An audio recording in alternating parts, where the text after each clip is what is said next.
এরকম অনেকে আছে দেখবে যারা না বলতে পারে না, তাদের না বলতে খুব প্রবলেম হয়। আমিও সাফার করেছি এই জিনিসটা, ওই জন্যই বলছি।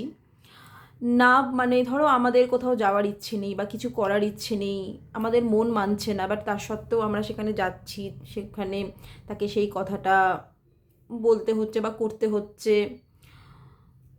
আর না বললে না আমার মনে হয় যে আমার নিজের যেমন আগে খুব গিল্ট ফিল হতো, না যদি বলেও দিতাম তো খুব গিল্ট ফিল হতো।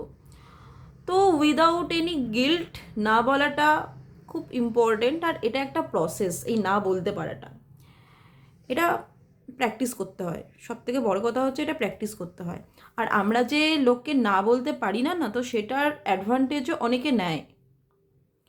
তো ওই জন্য আমার মনে হয় যে কোনো কিছু না ভেবে নিজের মতকে প্রাধান্য দিয়ে না বলাটা ইটস ভেরি ইম্পর্ট্যান্ট।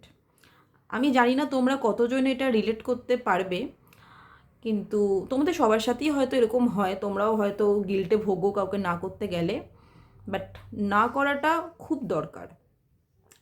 সব জায়গায় তো আমি বলছি না যে না করতেই হবে, বাট যেখানে তোমার মন চায় না তো সেখানে তোমার না করাটা খুব দরকার। তো চলো, এটাই ছিল আমার আজকে ভিডিও। আবার দেখা হচ্ছে কাল। বাই।